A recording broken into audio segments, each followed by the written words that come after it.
Illuminati the secret society. నా videos రెగ్యులర్గా follow అవుతున్న వాళ్ళకి క్లియర్గా తెలుసు ఈ ఇల్యూమినాటి అంటే ఏంటో. కొత్తగా చూస్తున్న వాళ్ళకి చిన్న బ్రీఫ్ ఇస్తాం. ఇల్యూమినాటి ఇది ఒక సీక్రెట్ సొసైటీ గ్రూప్. ఈ వరల్డ్ మొత్తాన్ని కంట్రోల్ చేసేది ఈ గ్రూపే. ఈ గ్రూప్ ని ఈ వరల్డ్ లో ఉన్న మోస్ట్ పవర్ఫుల్ పీపుల్ అందరూ కూడా కలిసి ఫామ్ చేశారు. సో ఈ వరల్డ్ లో ఉన్న టాప్ మోస్ట్ పవర్ఫుల్ పీపుల్ అందరూ కూడా ఒక దగ్గరికి చేరి ఒక గ్రూప్ గా ఫామ్ అయితే ఒక సూపర్ పవర్ఫుల్ గ్రూప్ తయారవుతుంది. ఆ సూపర్ పవర్ఫుల్ గ్రూప్ అనేది ఈ వరల్డ్ మొత్తాన్ని కంట్రోల్ చేయగలుగుతుంది. అదే ఇల్యూమినాటి. మనకెందుకని మన ఎడ్యుకేషన్ సిస్టంలో స్టాక్ మార్కెట్స్ గురించి చెప్పరు? మనకెందుకని మన ఎడ్యుకేషన్ సిస్టంలో బిజినెస్ గురించి నేర్పించరు? వై? ఎడ్యుకేషన్ సిస్టమ్ మొత్తం కూడా ఒక మంచి జాబ్ తెచ్చుకోవాలి అని మనల్ని ట్రైన్ చేస్తుంది. కేవలం రూపాయికి వచ్చే మెడిసిన్ మనకి 20 రూపాయలకి అమ్ముతున్నారు. వై? మనం ఏం తినాలి, ఏం వేసుకోవాలి, ఎంత జీతానికి పనిచేయాలి, ఎవరి దగ్గర పనిచేయాలి, ఎక్కడ పనిచేయాలి, ఇవన్నీ కూడా మన సొంత చాయిసెస్ కాదు. మన పైన ఎవడో ఒకడు ఉండి వాడు ఒక రూల్ పెడితే ఆ రూల్ని మనకి తెలియకుండానే మనం ఫాలో అవుతున్నాం. ఆ పైన ఉన్నవాడే ఇల్యూమినాటి గ్రూప్కి చెందినవాడు. ఈ సీక్రెట్ సొసైటీలో 13 బ్లడ్ లైన్స్ ఉన్నాయి. ఇదంతా దేన్ని బేస్ చేసుకొని చెప్తున్నావురా అంటే the blood lines of Illuminati అనే బుక్స్ ఏముంది, ఎవడు రాసినా నమ్ముతావా అంటే నమ్మడం నమ్మకపోవడం అది మీ ఇష్టం. కానీ ఒక్క థింగ్ ఆలోచించండి, ఇంత పెద్ద పాపులేషన్ని ఇన్ని సంవత్సరాల నుంచి కొంతమందే కంట్రోల్ చేస్తున్నారు. There is some power, there is some influence who is sitting on the top and deciding things. Illuminati blood lines world లో ఉన్న మాక్సిమం వెల్త్ ని హోల్డ్ చేస్తాయి. నా ప్రీవియస్ వీడియోస్ లో ఆల్రెడీ డిస్కస్ చేసాము. ఫోర్బ్స్ లిస్ట్ లో ఎవరైతే బిలియనియర్స్ ఉంటారో వాళ్ళదంతా కూడా పేపర్ అసెట్స్, రియల్ అసెట్స్ కాదు. వాళ్ళ కంపెనీ స్టాక్ మార్కెట్లో లిస్ట్ అయి ఉంది. ఆ కంపెనీ యొక్క షేర్ ప్రైస్ పెరిగితే ఈ బిలియనియర్స్ యొక్క వెల్త్ అనేది పెరుగుతుంది. ఆ కంపెనీ యొక్క షేర్ ప్రైస్ అనేది తగ్గితే ఈ బిలియనియర్స్ యొక్క వెల్త్ అనేది తగ్గుతుంది. కానీ Illuminati families real wealth, real gold, real క్యాష్ని మెయింటైన్ చేస్తారు, రియల్ అసెట్స్ని మెయింటైన్ చేస్తారు. అసలు ఫోర్బ్స్ లిస్ట్లోనే ప్రతి ఒక్క బిలియనియర్ ఉంటే మన ఇండియాలో ఉన్న పొలిటీషియన్సే టాప్ లిస్ట్లో ఉండేవాళ్ళు. ఈ 13 బ్లడ్ లైన్స్, ఈ 13 ఇల్యూమినాటి ఫ్యామిలీస్ డెవిల్స్ని పూజిస్తారంట. పూర్వం మనకి దేవుళ్ళు ఉండేవాళ్ళు, రాక్షసులు ఉండేవాళ్ళు, అంటే అసురులు ఉండేవాళ్ళు. కాలం గడుస్తున్న కొద్దీ దేవుణ్ణి పూజించే వాళ్ళనే మనం చూస్తున్నాం. కానీ ఈ అసురులని అంటే ఓల్డెన్ డేస్లో మనకి గాడ్ ఉండేవాడు, డెవిల్ ఉండేవాడు. గాడ్ని పూజించే వాళ్ళు ఉండేవాళ్ళు, గాడ్ని నమ్మే వాళ్ళు ఉండేవాళ్ళు, అసురుల్ని నమ్మే వాళ్ళు కూడా ఉండేవాళ్ళు. అసురులకి దేవుళ్ళకి యుద్ధాలు జరిగాయి. సో అసురులని పూజించే వాళ్ళు కూడా సమ్ అమౌంట్ ఆఫ్ పీపుల్ అనేవాళ్ళు ఎగ్జిస్ట్ అయి ఉండేవాళ్ళు. కానీ కాలం గడుస్తున్న కొద్దీ మనకి గాడ్ని నమ్మే వాళ్ళే కనిపిస్తున్నారు. కానీ అసురులని ప్రైజ్ చేసేవాళ్ళు, పూజించే వాళ్ళు మనకు కనిపించట్లా. సో మేబీ ఈ 13 పవర్ఫుల్ ఫ్యామిలీస్లో ఉండొచ్చు. అండ్ ఈ 13 ఫ్యామిలీస్ జయోనిజంని నమ్ముతాయి. జయోనిజం అంటే వీళ్ళకి ఒక సపరేట్ కంట్రీ, అంటే వీళ్ళకి ఒక సపరేట్ ఎంపైర్ని ఫ్యూచర్లో క్రియేట్ చేసుకోబోతున్నారు. అండ్ అది వీళ్ళు ఇంకొన్ని ఇయర్స్లో క్రియేట్ చేసుకోబోతున్నారు. దానికి వీళ్ళు పెట్టుకున్న పేరే, అంటే ఆ ప్రాసెస్కి వీళ్ళు పెట్టుకున్న పేరే న్యూ వరల్డ్ ఆర్డర్. ఎలా అయితే ఇజ్రాయెల్ ఫామ్ అయిందో, జూస్ అందరూ కూడా కలిసి ఒక కంట్రీగా ఎలా అయితే ఫామ్ అయ్యారో దాన్ని జయోనిజం అంటారు. And they believe in this Zionism. And pharma ఇండస్ట్రీస్ని మొత్తం రూల్ చేసేది వీళ్ళే, ఆ కంపెనీస్కి ఫండింగ్ ఇచ్చేది వీళ్ళే, రూల్స్ సెట్ చేసేది వీళ్ళే. అండ్ వీళ్ళకి క్యాన్సర్ కానీ, ఎయిడ్స్ కానీ ఇలాంటి అన్నిటికీ క్యూర్స్ వాళ్ళకి తెలుసు. బట్ వాళ్ళు ఎవరికి డిస్క్లోజ్ చెయ్యరు అని అంటారు. ఫార్మా అనే కాదు, ఎడ్యుకేషన్ సిస్టంలో కానివ్వండి, అన్నిట్లో వీళ్ళ హ్యాండ్ అనేది ఉంటుంది. అండ్ ఇవన్నీ కూడా బిజినెసెస్. ఇప్పుడు ఒక ఎడ్యుకేషనల్ ఇన్స్టిట్యూట్ ఉంది. ఆ ఎడ్యుకేషనల్ ఇన్స్టిట్యూట్ యొక్క కోర్ ఫండమెంటల్ ఏంటి? To make money. For example ఇప్పుడు మల్లారెడ్డి ఇన్స్టిట్యూషన్స్ ఉన్నాయి. మల్లారెడ్డి ఇన్స్టిట్యూషన్స్ యొక్క మెయిన్ ఎజెండా ఏంటి? To make money. అది ఒక బిజినెస్. ఒక హాస్పిటల్ యొక్క మెయిన్ అజెండా ఏంటి? To do business, to generate revenue. So ఇవన్నీ కూడా బిజినెసెస్. సో ఒక హాస్పిటల్ యొక్క మెయిన్ కోర్ ఫండమెంటల్ క్యూర్ చేయడమో లేకపోతే సర్వీస్ చేయడమో కాదు.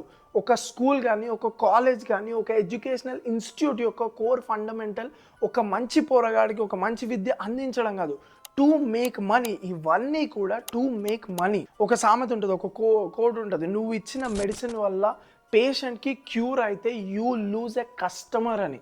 అర్థమవుతుందా? ఇప్పుడు నాకు తలనొప్పి వచ్చింది, నాకు ఒక మెడిసిన్ ఇచ్చింది ఒక హాస్పిటల్, దానివల్ల నా మెడిసిన్ తగ్గిపోయింది, అంటే నా తలనొప్పి తగ్గిపోయింది అనుకోండి, ఒక కస్టమర్ని లూజ్ అవుతావు. సో అందుకే ఇలాంటి ఎడ్యుకేషన్ థింగ్లో కానివ్వండి, లేకపోతే ఇలాంటి ఫార్మాసిటికల్ కంపెనీస్లో కానివ్వండి, వీళ్ళ హ్యాండ్ ఉంటుంది టు సెట్ ద రూల్స్. అంటే మెడిసిన్ యొక్క ప్రైస్ ఎంత ఉండాలి, లేకపోతే మళ్ళా అంటే దాని డ్రగ్ యొక్క సైజ్ ఎంత ఉండాలి, అది క్యూర్ చేయాలా చేయకూడదా, వ్యాక్సిన్. సో ఈ కైండ్ ఆఫ్ స్టఫ్ అన్నిట్లో కూడా వీళ్ళ మేజర్ హ్యాండ్ అనేది ఉంటుంది. వరల్డ్లో ఉన్న గవర్నమెంట్స్ అన్నిటినీ కూడా వీళ్ళు ఐదర్ ఫండ్ చేస్తారు, ఫండ్ చేసి వాళ్ళని గెలిపించుకుంటారు, లేదా వాళ్ళని కొనేసుకుంటారు, లేదా వీళ్ళే సొంతంగా లీడర్స్ని తయారు చేసి ఆ పొజిషన్స్లో ఎస్టాబ్లిష్ చేసుకుంటారు. అసలు ఇంత పవర్ని హోల్డ్ చేసే ఆ 13 ఫ్యామిలీస్ ఏంటో తెలుసుకుందాం. ఫస్ట్ది ఆస్టర్ ఫ్యామిలీ. వరల్డ్లో ఉన్న పాలిటిక్స్ మొత్తం ఈ ఫ్యామిలీ కంట్రోల్లోనే ఉంటుంది అంటారు. అమెరికన్ ప్రెసిడెంట్ అయిన థియోడోర్ రోస్వెల్ట్ అండ్ ఇంకొక ప్రెసిడెంట్ ఫ్రాంక్లిన్ రోస్వెల్ట్, వీళ్ళిద్దరూ కూడా ఆస్టర్ ఫ్యామిలీ మెంబర్సే. అంతెందుకు రీసెంట్ బ్రిటిష్ ప్రైమ్ మినిస్టర్ యొక్క వైఫ్ ఆస్టర్ ఫ్యామిలీకి చెందింది. నెక్స్ట్ వచ్చేసి బండి బ్లడ్ లైన్. మెక్ జార్జ్ బండి అనే పర్సన్ అమెరికన్ ప్రెసిడెంట్ కి పర్సనల్ అడ్వైజర్. అంతేకాదు స్కల్స్ అండ్ బోన్స్ అనే క్లబ్ లో మెంబర్ కూడా అయిన. ఈ స్కల్స్ అండ్ బోన్స్ అనే క్లబ్ ఏదైతే ఉందో దీని గురించి మెల్లగా ఇదే వీడియోలో చెప్తాను. సో ఈ స్కల్స్ అండ్ బోన్స్ అనే క్లబ్ ఏదైతే ఉందో ఇది the most powerful club in Illuminati. అంటే ఇల్యూమినాటిలో ఉన్న 13 బ్లడ్ లైన్స్ లో ఇది ఒక క్లబ్, స్కల్స్ అండ్ బోన్స్. దీని గురించి నేను ఇదే వీడియోలో డిస్కస్ చేస్తా. ఈ క్లబ్లో ఫార్మర్ ప్రెసిడెంట్ జార్జ్ బుష్ కూడా ఈ క్లబ్లో ఉన్నారు. లెఫ్ట్ సైడ్ ఈ పర్సన్ చూస్తున్నారు కదా, జార్జ్ బుష్. థర్డ్ ఫ్యామిలీ వచ్చేసి Collins family. Maximum black magic power, అంటే చేతబడి మనం ఏదైతే అంటామో, అంటే డెవిల్ని పూజించి ఏదైతే మంత్రాలు కానీ తంత్రాలు కానీ వీటిని యూజ్ చేసి కొంతమంది పతనాన్ని కానీ కొన్ని డెసిషన్స్ని కానీ లైక్ కొంత థింగ్ని ఇన్ఫ్లుయెన్స్ చేయడం, లైక్ బ్లాక్ మ్యాజిక్ పవర్ అంతా కూడా ఈ కొలనీస్ ఫ్యామిలీసే హోల్డ్ చేస్తారు. ఫోర్త్ బ్లడ్ లైన్ వచ్చేసి డూపాంట్ బ్లడ్ లైన్. ఈ బ్లడ్ లైన్లో ఉన్న వాళ్ళు క్రిస్టియానిటీలో గ్రాండ్ మాస్టర్స్గా ఉన్నారు. ఈ వరల్డ్లో పెద్ద పెద్ద మతాలు ఏవైతే ఉంటాయో ఆ మతాలలో పెద్ద పొజిషన్స్ని హోల్డ్ చేసుకుంటూ ఉన్నది ఈ బ్లడ్ లైన్. ఎందుకంటే సో దట్ వాళ్ళు మతాలను ఇన్ఫ్లుయెన్స్ చేయొచ్చు.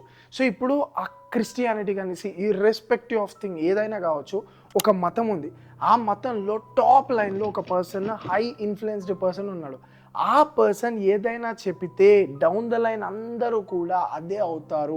ఫర్ ఎగ్జాంపుల్ పాలిటిక్స్లో మెయిన్ హెడ్ వాళ్ళనందరిని వేసి పడేంటారా అంటే డౌన్ ద లైన్ కార్యకర్తలు అందరూ కూడా ఏది ఆలోచించకుండా ఎలా అయితే చంపేస్తారో, ఎలా అయితే విచ్చలవిడితింగ్ చేస్తారో, సేమ్ ఒక పార్టీకి ఒక స్టేట్కి ఆ టాప్ పర్సన్కి ఉన్నంత ఇన్ఫ్లుయెన్స్ ఒక మతానికి. అర్థమవుతుందా? ఈ వరల్డ్ అంతా కూడా రన్ అయ్యేదే మతం అనే థింగ్ మీద. అది హిందూ అవ్వచ్చు, ముస్లిం అవ్వచ్చు, ఇస్లాం అవ్వచ్చు, ఇంకోటి అవ్వచ్చు, క్రిస్టియానిటీ అవ్వచ్చు. అలాంటి మతాలలో వీళ్ళు టాప్ ప్లేస్ని హోల్డ్ చేస్తున్నారు అంటే గెస్ చేయండి అసలు వాళ్ళు ఏం చేయగలరు. అండ్ ఈ డూపాంట్ ఫ్యామిలీసే చాలా బ్యాంక్స్కి లోన్స్ ఇస్తాయి, బ్యాంక్స్కి ఫండ్ చేస్తాయి, బ్యాంక్స్కి మనీ ఇస్తాయి. ఎందుకంటే ఈ మతంలో ఎంతో కోట్ల మంది ఉంటారు అండ్ ఆ కోట్ల మంది అందరూ కూడా డొనేషన్స్ ఇస్తారు ఆ చారిటీస్కి కానివ్వండి, ఆ మతానికి రిలేటెడ్. ఆ చారిటీ మనీ అంతా కూడా ఎక్కడికి వెళ్తుంది? టాప్ ద లైన్ ఉన్న పర్సన్, టాప్లో ఉన్న పర్సన్ దగ్గరికి వెళ్తుంది. సో ట్యాక్స్ ఫ్రీ మనీ, అంతంత మనీ. అండ్ ఇప్పుడు మతంలో ఉన్న వాళ్ళు లైక్ ఎట్లుంటారు అంటే వాళ్ళు స్పాన్సర్ చేస్తారు ఆ మతం. ఇప్పుడు ఫర్ ఎగ్జాంపుల్ క్రిస్టియానిటీ కానీ హిందూయిజంలో కానీ ఆ కమ్యూనిటీలో ఉన్న వాళ్ళు ఆ ఫ్యామిలీస్కి వాళ్ళు స్పాన్సర్ చేస్తారు, సమ్ అమౌంట్ ఆఫ్ థింగ్ అనేది ఇస్తారు. వాళ్ళని యూఎస్ పంపించడమో లేకపోతే వాళ్ళ కష్టాలు తీర్చడమో ఏదో ఒకటి వాళ్ళ పరిధిలో ఉన్నది చేస్తారు. ఆ హెల్ప్ ఏదైతే ఉందో ఇన్ రిటర్న్గా, ఇప్పుడు ఫర్ ఎగ్జాంపుల్ ఒక కుర్రోడికి యూఎస్ వెళ్ళడానికి ఆ క్రిస్టియానిటీయో ఆ హిందూయిజమో ఎవరో ఒకళ్ళు హెల్ప్ చేశారు. సో వాడు నిజంగా సక్సెస్ఫుల్ అయితే వాడికి మనం 40,000 రూపాయలు ఇచ్చి వాడిని యూఎస్ పంపిస్తే వాడు 40 లక్షలు ఫ్యూచర్లో సంపాదిస్తే ఆ రుణం అందులో ఒక 10 లక్షలు 20 లక్షలు మళ్ళీ ఆ చారిటీకే డొనేట్ చేస్తాడు, మళ్ళీ ఆ మతంలో ఉన్న పీపుల్కే డొనేట్ చేస్తాడు. ఆ మనీ అంతా కూడా రిటర్న్లో టాప్ ద పర్సన్స్కి వెళ్తాయి, వాళ్ళకి ట్యాక్స్ ఫ్రీ మనీ వస్తుంది. ఆ హ్యూజ్ మనీని వాళ్ళు బ్యాంక్స్కే ఇస్తారు, అంటే బ్యాంక్స్కి ఇచ్చే అంత డబ్బు ఉంటుంది. ఫిఫ్త్ బ్లడ్ లైన్ వచ్చేసి ఫ్రీ మ్యాన్ ఫ్యామిలీ. ఈ family back bone of ADL అంటే యాంటీ డిఫార్మేషన్ లీగ్. ఈ వరల్డ్ లో ఉన్న జూవ్స్ ఎవరైతే ఉన్నారో వాళ్ళకి ఎగనిస్ట్ గా ఎవరైనా వెళ్తే ఈ కంపెనీ కానీ ఈ థింగ్ కానీ పిక్చర్లోకి వస్తుంది. ఇది చాలా పెద్ద ఆర్గనైజేషన్ అండ్ చాలా powerful organisation. Sixth blood line వచ్చేసి కెనడీ ఫ్యామిలీ. ఎస్, మీరు అనుకుంటుంది John F. Kennedy, 35th US president. కానీ ఈయన John F Kennedy 35th US president కొన్ని ఇల్యూమినాటీ రూల్స్ని బ్రేక్ చేయడం వల్ల ఈయనని ఇల్యూమినాటీ గ్రూప్ చంపించేసింది అని చెప్పంటారు. ఎందుకంటే సింపుల్గా చెప్తున్నా, ఒక US ప్రెసిడెంట్ని, పవర్లో ఉన్న US ప్రెసిడెంట్ని మీరు జనరల్గా యూట్యూబ్కి వెళ్ళి US ప్రెసిడెంట్ యొక్క సెక్యూరిటీ ఎలా ఉంటుందో జస్ట్ కొట్టి చూడండి. ఒక 10 నిమిషాలు 5 నిమిషాలు వీడియోలు వస్తాయి, ఒక 2-3 ఆర్టికల్స్ వస్తాయి, చదవండి, మీ మైండ్ పోతుంది. అలాంటి పవర్లో ఉన్న US ప్రెసిడెంట్ని నలుగురు ఎట్ ఏ టైం 4 సైడ్ల నుంచి హెడ్కి బుల్లెట్లు వచ్చాయి అంటే జస్ట్ ఇమాజిన్ ఆ చేయించిన గ్రూప్కి ఎంత పవర్ ఉండాలి. US ప్రెసిడెంట్ని సింగిల్ టైంకి 4 చోట్ల నుంచి 4 బుల్లెట్లు నలుగురు షూట్ చేశారు. అందులో ఒక బుల్లెట్ తన తలను దాటుకొని వెళ్ళింది అంటే ఆ ప్లాన్ చేయించి దాన్ని ఎగ్జిక్యూట్ చేయించి చంపించిన ఆ గ్రూప్కి ఎంత పవర్ ఉండాలి. అండ్ ఇంకొక ఇంట్రెస్టింగ్ థింగ్ ఏంటి అంటే, ఆ నలుగురు షూట్ చేస్తే 4 బుల్లెట్లు 4 డైరెక్షన్ నుంచి వస్తే ఒక బుల్లెట్ తగిలితే ఒక్క పర్సన్ మాత్రమే దొరికాడు. అండ్ ఇది చూడండి, ఆ దొరికిన పర్సన్ కూడా జైలు షిఫ్ట్ చేసేటప్పుడు ఎవరో చంపేశారు. నో ప్రూఫ్, నథింగ్, ఏం లేదు. ఒక US ప్రెసిడెంట్ని చంపించేశారు అంటే it's not a small thing అనమాట. ఆ చంపించిన పర్సన్ అంటే చంపించినోడు దొరికిపోని ప్రూవ్ అయిందా అంటే అది కూడా లేదు. 4 షూట్ చేస్తే అందులో ఒకటి దొరికాడు, వాళ్ళని కూడా చంపించేశారు. అంటే హౌ పవర్ఫుల్ దే ఆర్. ఇది సినిమా కాదు, రియల్ లైఫ్. అండ్ ఇంకొక ఇంట్రెస్టింగ్ కనెక్షన్ ఏంటి అంటే, JF కెనడీ గర్ల్ ఫ్రెండ్ ఎవరైతే ఉన్నారో ఆ గర్ల్ ఫ్రెండ్ JF కెనడీని డేట్ చేస్తున్న టైంలోనే ఇంకొక పర్సన్ని కూడా డేట్ చేసేది. ఆ పర్సన్ ఎవరు? Anton LaVey. He is the first person to build a church, అంటే ఒక గుడి ఫర్ సాటర్న్, అంటే డెవిల్. అంటే ఈ డెవిల్కి పూజించే కనెక్షన్ ఎంత ఇంటర్లింక్ అయింది చూడండి. అంతేకాకుండా JF కెనడీ చనిపోయిన కొన్ని సంవత్సరాలకి వాళ్ళ సన్ ఆ పవర్ని తీసుకోవాలి అని మెల్లగా, అంటే వాళ్ళ సన్ మెల్లగా పాలిటిక్స్లోకి ఎంటర్ అవుతుంటే వాళ్ళ సన్ ఒక ప్లేన్ ఎక్కితే 5 minutesలో ఆ ప్లేన్ క్రాష్ అయిపోయింది. అంటే JF కెనడీ ప్లేస్లో ఇంకొకళ్ళు రావాలనుకున్నా సరే వాళ్ళు కూడా చనిపోయారు, చంపేశారు. అంటే వాళ్ళు ఎంత పవర్ఫుల్ అయి ఉంటారు. ఇవన్నీ కోఇన్సిడెన్స్ అయ్యే ఛాన్సే లేదు, సమ్ కనెక్షన్ అయితే ఉంది. మీరు ఒక్కసారి JF కెనడీ యొక్క అసాసిన్ని మీరు వీడియోలోనో ఆర్టికల్లోనో చదవండి. అది ఎంత ప్రీ ప్లాన్డ్గా, ఎంత పర్ఫెక్ట్గా ఎగ్జిక్యూట్ అయిన మర్డర్, ఎంత పర్ఫెక్ట్గా ఎగ్జిక్యూట్ అయిన అసాసినో మీకు తెలుస్తుంది. 7th వచ్చేసి లీ ఫ్యామిలీ. ఇది చైనాకి రిలేటెడ్ ఫ్యామిలీ. వీళ్ళ బేస్ వచ్చేసి హాంకాంగ్. ఈ ఫ్యామిలీ అనేది Rockefeller and Rothschild ఫ్యామిలీస్తో చాలా బాగా క్లోజ్ అయిన ఫ్యామిలీ. ఈ 2 ఫ్యామిలీస్ గురించి కూడా నేను ఇప్పుడు ఫర్దర్గా డిస్కస్ చేస్తాను. సో ఈ లీ ఫ్యామిలీ కూడా ఇల్యూమినాటీలో one of the most important player. And చైనాలో 7 members డెసిషన్ గ్రూప్ అనేది ఉంటుంది. అంటే చైనాలో ఏ రూల్ పాస్ చేయాలన్నా సరే, ఏ రూల్ తీసుకోవాలి అన్నా, ఏ డెసిషన్ తీసుకోవాలి అన్నా 7 members ఉంటారు. ఆ 7 board members మధ్యలోనే ఆ డెసిషన్ అనేది ఓకే అవుతుంది. ఆ 7 membersలో 2 members ఈ లీ ఫ్యామిలీకి చెందిన వాళ్ళే. 8th ఫ్యామిలీ వచ్చేసి ఓనాసిస్ ఫ్యామిలీ. ఈ blood line Greek blood line కి చెందిన ఫ్యామిలీ. ఈ బ్లడ్ లైన్ లో మోస్ట్ పవర్ఫుల్ పర్సన్ వచ్చేసి అరిస్టాటిల్ సోక్రటిస్ ఓనాసిస్. అప్పట్లో వరల్డ్స్ బిగ్గెస్ట్ షిప్పింగ్ టైకూన్. నా ప్రొనౌన్సియేషన్ ఏదన్నా తప్పుగా ఉంటే రాంగ్ గా తీసుకోకండి. If I'm wrong correct me in the comment section. So ఆ టైంలో ఈయన పెద్ద షిప్పింగ్ టైకూన్ అనమాట. ఎప్పుడైతే వరల్డ్ వార్ జరుగుతుందో, ఎప్పుడైతే హిట్లర్ ఆ వరల్డ్ వార్ని నడుపుతున్నాడో, ఆ కంట్రీస్కి గన్స్ ఇవన్నీ సప్లై త్రూ షిప్స్ చేసింది వీళ్ళే, ఈ ఓయాసిస్ ఫ్యామిలీకి చెందిన వాళ్ళే. అండ్ వేరే కంట్రీస్కి ఆయిల్ కానివ్వండి, గూడ్స్ కానివ్వండి, ఇవన్నీ సప్లై చేసింది కూడా వాళ్ళు. అండ్ 2 sides కూడా వాళ్ళ బిజినెసెస్ని ప్రాఫిట్ చేసుకొని లాట్స్ ఆఫ్ మనీని ఎర్న్ చేసేవాళ్ళు. ఇక్కడ ఇంకొక ఇంట్రెస్టింగ్ లింక్ చెప్తాను. JF కెనడీ వైఫ్ ఉన్నారు చూసారా, 35th ప్రెసిడెంట్ ఎవరైతే అసాసిన్ ఇందాక మాట్లాడుకున్నామో, JF Kennedy wife JF Kennedy చనిపోయిన తర్వాత ఆవిడ మ్యారేజ్ చేసుకుంది ఈ సోక్రటిస్ ఓయాసిస్ని. See the connection. అంటే ఎక్కడో ఈ ఫ్యామిలీస్కి లింక్. ఇప్పుడు JF Kennedy skulls and bones club member and he is part of Illuminati. And ఈ 13 బ్లడ్ లైన్స్లోనే వైఫ్, అంటే వాళ్ళ వైఫ్ ఈ ఫ్యామిలీ యొక్క పర్సన్ని మ్యారేజ్ చేసుకుంది. The connection. అండ్ వీళ్ళ గర్ల్ ఫ్రెండ్, అంటే తను డేట్ చేసే ఇంకొక బాయ్ ఫ్రెండ్ వచ్చేసి వాడు డెవిల్స్ చర్చ్కి పూజిస్తాడు. ఇక్కడిక్కడే 2-3 కనెక్షన్స్ ఉన్నాయి. అర్థమవుతుందా మీకు? ఈ 13 ఫ్యామిలీస్లోనే there n number of connections. And these fucking families are most powerful. ఇట్లాంటి వెల్త్ కాదు. అంటే ఇప్పుడు మనం చూస్తున్న $1 billion లేకపోతే $2 billion వెల్త్ కాదు. ఆ టైంలోనే అంటే ఒక 100-150 సంవత్సరాల క్రితం these fucking fellows are most powerful people. Ninth blood line వచ్చేసి the Russell blood line. So ఈ బ్లడ్ లైన్ కి రస్సెల్ బ్లడ్ లైన్ కి చెందిన William Huntington Russell is the person who created skulls and bones club. So ఈ club యొక్క main ఉద్దేశం ఏంటి అంటే ఈ 13 బ్లడ్ లైన్స్ ఉన్నాయి కదా, ఈ 13 ఫ్యామిలీస్లో పీపుల్ని ఈ క్లబ్లో ఎవరైతే టూ స్మార్ట్ ఉండి ఎవరైతే వరల్డ్ లీడర్స్లో పొజిషన్ అవ్వాలి అనుకుంటున్నారో ఈ 13 ఫ్యామిలీస్లో ఆ పీపుల్ని తీసుకొచ్చి ఈ స్కల్స్ అండ్ బోన్స్ అనే క్లబ్లో వేస్తారు. వీళ్ళని ఇంకా ఇంటెలిజెంట్ చేస్తారు, వీళ్ళకి ఇంకా నాలెడ్జ్ అనేది ఇస్తారు. ఒక పిల్లగాడు పుడితే వీడు ఇంకో 50 సంవత్సరాల తర్వాత యుఎస్ ప్రెసిడెంట్ అవ్వాలా, అప్పుడు ఎకనామిక్స్ ఎలా శాసించాలి అని చెప్పి వీళ్ళు ఇప్పుడు డిసైడ్ అయ్యి ఆ క్లబ్లో జాయిన్ చేస్తారు. ఆ క్లబ్లో వాళ్ళకి కావాల్సినంత ఎగ్జాక్ట్ నాలెడ్జ్ వాళ్ళకి ఇవ్వబడుతుంది, వాళ్ళని పర్ఫెక్ట్గా ట్రైన్ చేయబడతారు అండ్ వాళ్ళని లీడర్స్గా పొజిషనింగ్ చేయబడుతుంది. జార్జ్ బుష్ జూనియర్ కూడా one of the member in skulls and bones club. And ఇదే క్లబ్లో ఇంకొక 3 మెంబర్స్ కూడా ఉన్నారు హూ రూల్డ్ అమెరికా. అంతేకాదు యుఎస్ ప్రెసిడెంట్ బిల్ క్లింటన్కి సపోర్ట్ అంటే చిన్నప్పటి నుంచి ఫండ్ చేసి ఆయన్ని ప్రెసిడెంట్ చేసింది కూడా ఈ రస్సెల్ బ్లడ్ లైన్కి సంబంధించిన వాళ్ళే. అంటే ఆయన చిన్నప్పటి నుంచి ఫండ్ చేసింది. ఐదర్ వీరు పీపుల్ని ఫండ్ చేసి వాళ్ళని పొజిషన్లో పెట్టుకుంటారు, లేదా వీళ్ళ క్లబ్లో నుంచే ఒకడు ఆ స్థానాన్ని ఆక్రమించేటట్టు చూసుకుంటారు. ఏదైనా పాసిబిలిటీ, వాళ్ళకి కావాల్సింది ఏంటి, వీళ్ళు చెప్పింది అక్కడ జరగాలి. నెక్స్ట్ వచ్చేసి వాండియా బ్లడ్ లైన్.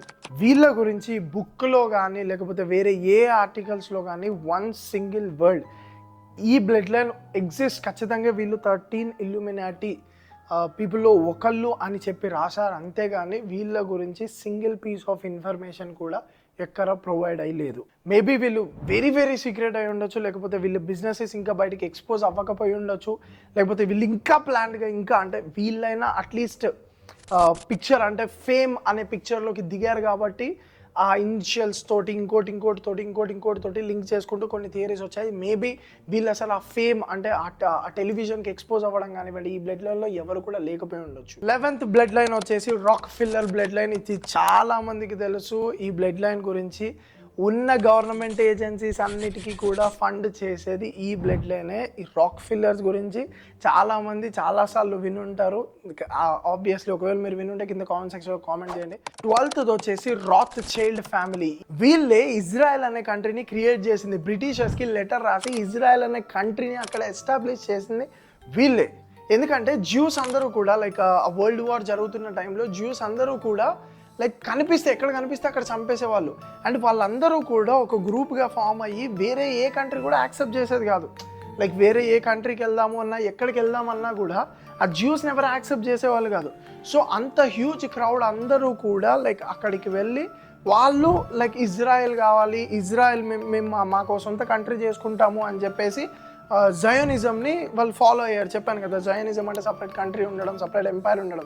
సో అది వాళ్ళు ప్రొటెస్ట్ చేశారు. దీని గురించి ఇంకా తెలుసుకోవాలి, దీని లెటర్ గురించి ఇంకా తెలుసుకోవాలి అంటే బాల్ఫోర్డ్ డిక్లరేషన్ గురించి మీరు చదవండి, మీకు ఆటోమేటిక్గా అర్థమైపోద్ది. జస్ట్ ఇమాజిన్, అంటే మీరు జస్ట్ అర్థం చేసుకోండి, వీళ్ళు ఒక ఫ్యామిలీకి చెందిన వీళ్ళు ఒక లెటర్ తోటి ఒక కంట్రీని ఎస్టాబ్లిష్ చెయ్యగలిగారు. అది కూడా బ్రిటిషర్స్కి ఒక లెటర్ రాసి ఒక కంట్రీకి పర్మిషన్ తెచ్చుకోగలిగారు. వీళ్ళు రాసిన లెటర్ వాళ్ళు యాక్సెప్ట్ చేసి వీళ్ళకి పర్మిషన్ ఇచ్చారు అంటే the amount of power these families holding is insane. నిజం చెప్తున్నా కదా, నేను చెప్తే బొంగులో నా మాట ఎవడు వినడు. సరే ఓ సీఎం చెప్పినా కూడా కొన్ని జరగవు, ఒక ప్రైమ్ మినిస్టర్ చెప్పినా కూడా ఒక మొత్తం ఇండియాకి కానీ లేకపోతే ఒక మొత్తం కంట్రీకి కానీ కొంతమంది మోస్ట్ ఇన్ఫ్లుయెన్స్ పీపుల్ చెప్పినా కూడా కొన్ని థింగ్స్ అనేవి జరగవు. అలాంటిది ఆ టైంలో, ఇప్పుడు కూడా కాదు, ఆ టైంలో వీళ్ళు ఒక సింగిల్ లెటర్ తోటి ఒక కంట్రీని ఫామ్ చేయగలిగారు అంటే వాళ్ళ పవర్ మీ ఇమాజినేషన్కి వదిలేస్తారు. Last blood line 13th blood line, most powerful blood line. అంటే ఈ 12 ఫ్యామిలీస్ని కూడా గుప్పెట్లో పెట్టుకొని సింగిల్ హ్యాండెడ్గా కంట్రోల్ చేసే బ్లడ్ లైన్ మెరోవింజియన్ బ్లడ్ లైన్. ఈ బ్లడ్ లైన్ గురించి లైక్ కంప్లీట్లీ అన్నోన్ అని చెప్పి రాశారు. అండ్ ఈ బ్లడ్ లైనే ఆ 12 ఫ్యామిలీస్కి హెడ్ అని కూడా చెప్పి రాశారు. అండ్ ఈ బ్లడ్ లైన్ గురించి ఎక్కువగా డిస్క్లోజ్ చేయలేదు. సో ఈ 13 ఫ్యామిలీస్లో ఏ ఫ్యామిలీస్ అయితే కొంచెం టెలివిజన్కి ఎక్స్పోజ్ అయ్యి కొంచెం హై పవర్ పీపుల్ అని చెప్పేసి కాంట్రవర్సీస్ నడుస్తున్నాయో వాళ్ళ గురించే ఎక్కువ డీటెయిల్స్ ఉన్నాయి అండ్ వాళ్ళ గురించే ఎక్కువ థింగ్స్ ఉన్నాయి. కానీ కొన్ని ఫ్యామిలీస్ అన్నోన్ అండ్ అసలు వాళ్ళ గురించి వన్ సింగిల్ డీటెయిల్ కూడా లేదు. సో మేబీ ఇప్పుడు ఈ కనెక్షన్స్ అన్నీ కానీ లేకపోతే ఇప్పుడు నేను చెప్పిన కాన్సెప్ట్స్ అన్నీ కూడా నమ్మేలా ఉండొచ్చు, నమ్మేలా లేకపోవచ్చు. బట్ నా పాయింట్ ఏంటి అంటే మనం చదివే ఎడ్యుకేషన్ సిస్టమ్ కానీ లేకపోతే మనకి వచ్చే మెడిసిన్స్ కానీ మనకి రూల్ చేస్తున్న థింగ్స్ కానీ మనకి జరుగుతున్న ఆర్టికల్స్ కానీ లేకపోతే మనకి వస్తున్న బిల్స్ కానీ లైక్ ఎవ్రీథింగ్ ఈ వరల్డ్లో మనకి క్రౌడ్కి ఏదైతే ఫీడ్ చేయబడుతుందో ఇదంతా కూడా చాలా ప్లాన్డ్గా మోస్ట్ పవర్ఫుల్ పీపుల్ డిసైడ్ చేసినవే. అంతెందుకు ఎన్నో ప్రోడక్ట్స్, ఫర్ ఎగ్జాంపుల్ బల్బ్ అనే ప్రోడక్ట్కి అసలు ఎక్స్పైరీయే లేదు. అంటే బల్బ్ అనే థింగ్ ఏదైతే ఉందో ఇప్పుడు మనం పెడతాం కదా టంగ్స్టన్ బల్బులు ఏవైతే ఉంటాయో అవి ఒక 500-600 సంవత్సరాలు ఉండేవి. కానీ అలా అయితే మళ్ళీ ఆ బల్బుని కొనడానికి ఎవడొస్తాడు? 500 సంవత్సరాలు ఒక ప్రోడక్ట్ మార్కెట్లో ఉంటుంది అంటే అది 10 రూపాయలకి 20 రూపాయలకు దొరుకుతుంది, లేకపోతే ఒక 500 రూపాయలకి దొరుకుతుంది అంటే మళ్ళీ దాన్ని కొనడానికి ఎవడు రాడు కదా అంత కాలం వస్తే. సో చాలామంది ఒక కార్టెల్గా ఫామ్ అయ్యి బల్బుని కేవలం జస్ట్ ఒక 18 మంత్స్ లేకపోతే 25 మంత్స్ వరకే ఆ ప్రోడక్ట్ ఉండి మళ్ళీ పోయేటట్టు డిజైన్ చేశారు. అంతేకాదు ఇప్పుడు for example T model car ఉంది. టీ మోడల్ కార్ రిలీజ్ అయినప్పుడు సూపర్ సక్సెస్ఫుల్ అయిపోయినప్పుడు దాని ప్రొడక్షన్ ఇంకా పెంచాలి అనుకున్నప్పుడు చాలామంది ఇంజనీర్స్ అవసరం అయ్యారు. సో మనకి అప్పుడు ఇంజనీరింగ్ ఇలాంటి థింగ్ లేదు కదా.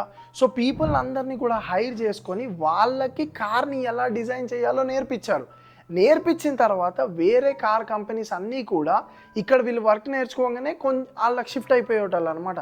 ఈ రచ్చంతా తట్టుకోలేక కొంచెం హై ఇన్ఫ్లుయెన్స్ పీపుల్ అందరూ కూడా కలిసి డైరెక్ట్గా నా కంపెనీలోకి ఒక ఇంజనీర్ అనేటోడు రావాలి. ఎందుకు ఎడ్యుకేషన్ సిస్టమ్ చేంజ్ కాదు చెప్పండి? ఎందుకు చేంజ్ కాదు? అరే ఎన్నో సంవత్సరాల నుంచి మనకి ఎన్నో చేంజెస్ వస్తున్నాయి. ఆర్టిఫిషియల్ ఇంటెలిజెన్స్ వస్తుంది, ఇంకోటి వస్తుంది. కానీ ఎడ్యుకేషన్ సిస్టంలో ఎందుకు చేంజ్ కాదు? ఇఫ్ ఎడ్యుకేషన్ సిస్టంలో ఒక డ్రాస్టిక్ చేంజ్ తీసుకొచ్చి మనిషి అనేటోడు చాలా తెలివైనోడు అయితే వాడికి స్టాక్ మార్కెట్స్ గురించి నేర్పిస్తే, వాడికి బిజినెసెస్ ఎలా వర్క్ అవుతాయో నేర్పిస్తే, వాడికి రియల్ టైమ్ థింగ్స్ గురించి నేర్పిస్తే వాడు అసలు వేరే వాళ్ళని కేర్ చేయడు. Knowledge is the most powerful thing. ఇప్పుడు నాకు కొంచెం స్టాక్ మార్కెట్ నాలెడ్జ్ ఈ థింగ్స్ ఉన్నాయి కాబట్టి నేను మీకు ఇవన్నీ చెప్పగలుగుతున్నా. అర్థమవుతుందా? ఇదే నాలెడ్జ్ ప్రతి ఒక్క పర్సన్కి ఉంటే ఆ క్వశ్చనింగ్ యొక్క బలం అనేది పెరుగుద్ది. అప్పుడు తలకిందులు అయిపోద్ది. అట్లా అవ్వకూడదని చెప్పే చాలామంది ఇంజనీరింగ్కి పోయి ఎడ్డోళ్ళు అవ్వండి, గొర్రెలు అవ్వండి, మీకు 25 ఇయర్స్ రాగానే పెళ్ళి అనే కాన్సెప్ట్లోకి దూరం చేసి ఆ పెళ్ళి చేసుకున్న తర్వాత పిల్లల్ని కానండి, ఆ పిల్లల్ని పెద్దోళ్ళని చేయండి, లైఫ్ క్లోజ్. ఎందుకు ఎవరు ట్రావెలింగ్ గురించి చెప్పడు? ఎందుకు ఇప్పుడు నేను ఆఫ్రికా వెళ్ళాను, నేను రష్యా వెళ్ళాను, నేను దుబాయ్ వెళ్ళాను, మైండ్ పోయింది సీరియస్లీ. నిజంగా దుబాయ్ చూసిన తర్వాత నా పర్స్పెక్టివ్ మారిపోయింది. అలాంటివన్నీ అందరు ఎక్స్పీరియన్స్ చేశారనుకోండి తలకిందులు అయిపోతుంది, ఎవడెవడు దిగడు.